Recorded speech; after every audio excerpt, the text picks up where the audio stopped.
everybody. Welcome back to the library stage. I'm so excited to have my friend Rebecca in the studio today. Rebecca Fox is also known as the Fox Reads on social media, and she is a high school librarian in Texas. She loves helping others see how school libraries transform literacy and build community and inclusive spaces. Rebecca, the floor is yours. Hey y'all, I go by Fox.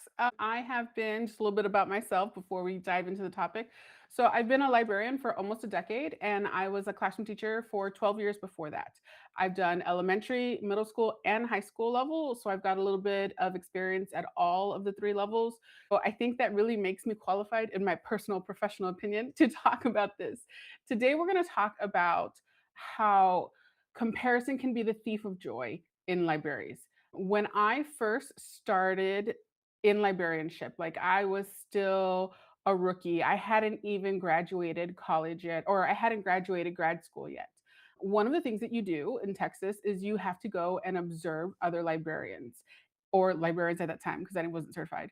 And you see like how they run their program, you ask them questions, and you just get to know, get a feel for what it's like to be a librarian.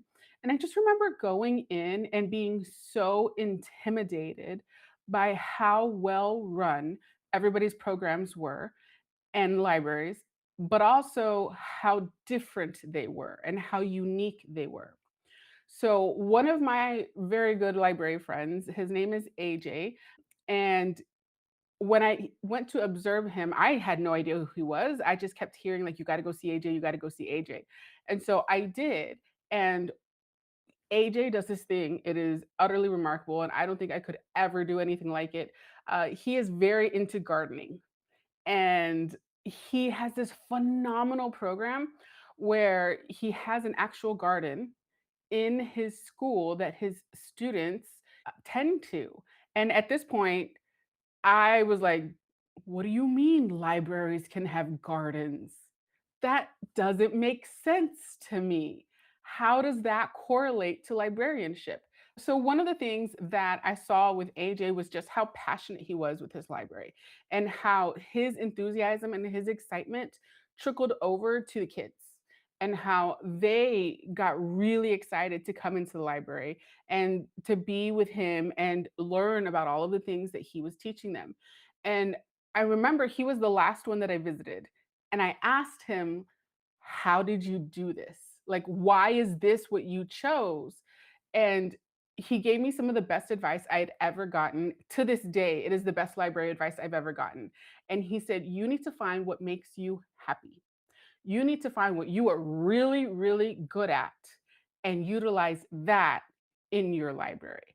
And once your students see and your admin and your teachers see that what you're doing is something that you are passionate about, that's when they're going to want to come into the library because that's when you're just going to be bubbling over with excitement, with joy that no it's contagious. Nobody can help but feel it. So at that point, I still didn't know. I was like, what the heck is he talking about? How am I going to find what makes me happy? Because I love makeup, but I can't do makeup. And you know what I mean? Like my interests are so varied. And I didn't feel like I knew myself well enough at that point to be able to translate that into an actual library program. So I thought about it for quite some time. And then I finished my certification. I became a librarian. And one of the things that I really loved about being in the classroom was playing games with my students. I love competition. I've always been competitive. Growing up, I played competitive soccer, and so it's in me. It's who I am. I wish I was more athletic than I actually am, and I will fight to the day I die to be more of a winner than I am. And my kids, even my own kids, are like, "Mom, chill out." I'm like, "No, that's not gonna happen, babe. You gotta pick it up. Let's go." But I realized that because I love playing games so much and I love being competitive, I could bring that into the library. And so one of the things that I've done is in all of my library programs in elementary, middle school, and high school, I have tried to make different collaborative lessons, different programming, different events that bring in that competitiveness, that bring in that teamwork, that collaboration, that just bring in fun and joy. And sometimes it's going to be things that you are going to plan out far in advance, and sometimes it's just stuff that I put together on on a whim, and I'm like, okay, guys, let's go do this. But what I have found is that when I am passionate about a lesson, or I am passionate about something that I'm doing in the library, it does bleed over to others who come in. And that has gone such a long way for transitioning into new schools because it can be very difficult. You don't often know what you're coming into.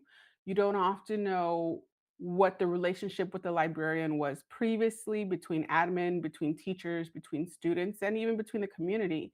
And so when you find what you love and you find how to get that into your library, everybody wants to be there and you want to be there. And it makes going to work that much more joyous, that much more happy, that much more of a place that you actually find happiness and joy and contentment and excitement. And it makes you a better fighter for your program, a better advocate for your students, a person who is more willing to speak up for the needs of your community because you build those relations through doing something you're passionate about. So I would advise whomever is starting their librarianship journey, or even if you're just going into a new library, maybe you don't know where to begin, or maybe you just need a fresh start. Stop, take a breath, look at what it is you are really passionate about, what it is you enjoy doing, and try to figure out a way to convert that into your library program. Because if that is a farm in your library, I mean, they gave that man a grill and he's grilling up some of those veggies. Or if that is being your competitive old self and creating lessons for your teachers where you can play games and bring in that kind of excitement, it's all going to depend on what it is that you enjoy, what your strengths are. So play to your strengths, play to what you think is fun, and play to your passions because that passion, whether you realize it or not, ends up going much further than just your words ever could. Can you speak a little bit more to the comparison that happens in the school library profession, especially with social media? Yeah, absolutely. So, as a school librarian, it is very, very easy to see others in your district and surrounding districts online. That's a big place as well. Even when you go to like conferences, so for example, at TLA or even just your regional ones, you get to see what everybody is doing because they put on these big programs, right? Look at my program, look at my event, look at all of these wonderful things that I'm doing. It's very easy to fall into that trap of, oh my God, I'm not enough. Oh my God, I can't do that. How are they doing that? And then you get overwhelmed and then you just kind of shut down because, well, I'm just not going to bother because I can't do it like that. And so, what I have found is when you completely, or not completely, when you compare yourself to others, you're setting yourself up for failure because you're not that other person. You're never going to be that other person. You cannot completely replicate what it is that they're doing. You can take that idea and tweak it and twist it to fit your strengths, to fit your passions, to fit what makes you joyous, but it won't be the exact same. Out of necessity, it shouldn't be the exact same because if all you're doing is replicating, replicating, replicating, copying everybody else, how do you find what makes you a good librarian? How do you find what makes you and your program valuable and worthy? And especially today in the political climate that we're in, it's hard to see. I mean, I speaking for myself sometimes, I turn on my social media and I'm like, "Damn, they're good. The heck? I can never live up to that." But it's that comparing yourself to others that really steals the joy because you fail to see all of the little things that you do right, all of the little things that bring everybody else in. And it's lots of little things that add up to these really great programs. I think it's a big reason why I started this is because there are librarians that I know that aren't active on social media or don't feel comfortable sharing because they're like, "Oh, it was just this little lesson I did," or it was, Yeah. just this one person I had come in and read with the kids or whatever. And I think you're right. Like so many times we feel like we have to live up to these standards of what we Mhm. see these other librarians doing and putting out on social media. And I'm going to be like super guilty of feeling that way because I'm going into a high school this year. And as you know, Oh, I've never done high school before. girl, And no. so all of your You're advice, good. I'm like, oh gosh, new school, new people, all of the things. So, what advice do you have for me and others that are going through a similar journey? So going to a new school can be daunting. And it's like I said earlier, you don't really know what the previous librarians' relationship was with the community, with the teachers, with the staff, with admin. And so, number one, I think you need to get a good feel for what you're walking into. And that's not always very easy, but people will give you clues. They will say little things here and there. Pay attention to what they say, pay attention to what they do. Um, and then I went in because I'm loud. I do not know how to be quiet and I do not know how to just be chill. Like I come in full force like a hurricane and I say, "Look, I'm going to do this for you. You need to support me and this will be the place that you want everybody to be." And then I deliver on that, but I do that because I'm constantly like, "Don't bother me, I'm getting this done. Don't bother me." I'm like, my admin this year asked me to be, this is my first year in high school, and he asked me to be the senior class sponsor. And I had to straight up be like, "No, sir, I'm not doing that. I can't. That's not going to happen. Like, I need to focus on my library." And he was like, "Okay, Fox, we can do that." And he's like, "Can you be on the leadership?" I was like, "I would love to be on the leadership team." So that's my other thing is please get on the leadership team because you're going to find out so much more about what's going on campus than you would if you just stayed in the library. The other thing is put yourself out there.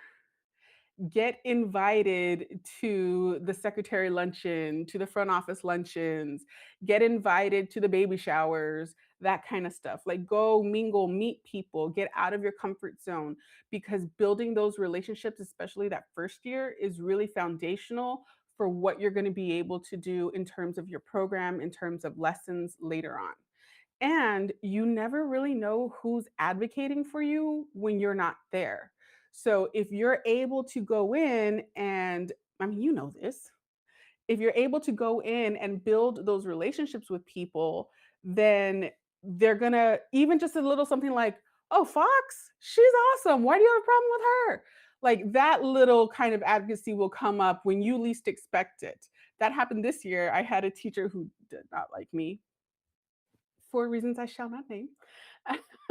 And one of the other teachers was like, "Oh yeah, she came in and she was complaining about you." And I was like, "Fox, that's my homegirl. What do you mean you have a problem with her? She's awesome. She's just strict and she's not gonna let your kids get away with anything." And then she was like, "Oh, I guess you're right. Yeah, I was looking at it wrong." Mm-hmm.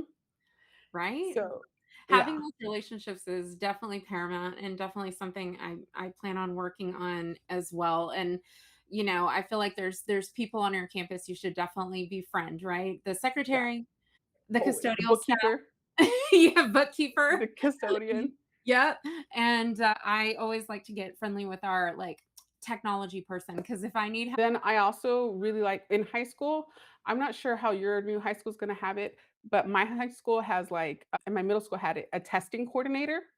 And I always befriended them because if you're doing testing, which everybody has to do testing at some point or another, or they use your space, it makes it a lot easier to go to them and be like, "Hey, instead of doing this person here or this room, can y'all move here instead? And then I can do my library thing." And 9 times out of 10, they'll tell you yes.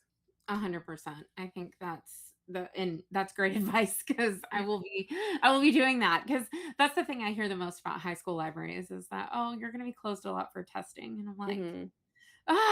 so I'm trying to yeah. You'll be okay. Amanda, Okay. you're gonna be great. Girl, they're like middle school kids just in bigger bodies. They're great kids. They still act dumb. They still come in and they're like, "Miss Fox, did you see the fight?" And you're like, "Whoa, tell me all about it." Like, Right? Why am I that librarian? I want the tea. I want it all. Tell me. I'm stuck in here. What did you see, babe? Right? Oh my Yeah. gosh. Okay, one last thought I think that I wanted to ask is now that you've done all of these levels of librarianship and you're at a high school level, have you found a way to bring makeup into the library? And I feel like, and while you were talking, I was like, oh, that would fit really great into college and career military readiness as far as our campus goals if we had Yeah. like makeup tutorial time or something like that. So I school year hasn't started for me yet. So I'm still like prepping for next year. And last year was just like getting your face on campus because when you're brand new, they have no clue who you are, especially in high school. I have over 200 teachers on one campus, and then my magnet school is attached to it. That has a whole nother, I think like 50, 60 teachers. So they don't know who I am. A lot of them just thought I was like a mom walking the halls, and I'm like, "You see the badge? Come on, man. Why would I just walk the halls? That's weird." Um, but I did have an idea of reaching out to the cosmetology teacher because I do have a cosmetology teacher on campus, and seeing if her kids could do like teacher appreciation week for the teachers in the library, like painting nails and doing facials and stuff like that, just to kind of bridge the two together. I love As that. far as the rest, so I had big plans, and then my district, because the state of Texas refuses to fund public schools, they cut my assistant, so I will be a lone ranger yet again this year, and so I don't really have anything major planned. I'm in the process of figuring it out because I have over 2,500 students, and I honestly don't know how I'm gonna be able to do that by myself. Right.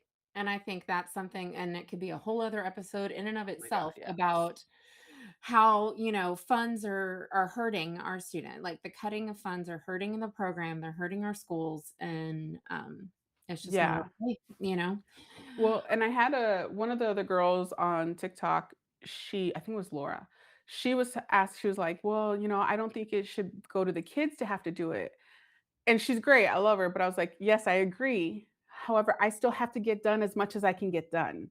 I Right. can't just be like, 'Well, the kids would do it, the kids would do it.'" You know what I Yeah, mean? Like, exactly. striking that balance is hard. It is because you still want to put on programming, you still want to have classes come in, and now you're working with even more constraints than you were last year. So And I girl, feel I don't wanna get cut. I know. Like, I still Well, gotta prove my worth. exactly, exactly. Oh my gosh, this has been awesome. Where can people find you on the interwebs? So, I'm mostly active on TikTok. I don't like Meta, but I have it. I had it for a while. I don't really post there. I post on TikTok. I keep saying I wanna start YouTube, but I'm busy. I don't I know if we'll know. get I don't to know it. how you do it. I know. Um, So if you have and any questions, and what else? Where else? Oh, I can say, and then if you wanna see any of, like, the resources that I have, I do have resources for sale, like lessons, collab lessons, and bulletin boards and stuff like that on Teachers Pay Teacher, but also on Librarians Teach, and that one is a little more, stringent with who they allow to sell on there, so if you're a librarian just getting started and you don't know where to look, definitely check them out. All of those resources will be listed in the show notes. Thanks so much, Rebecca. Thanks, Amanda.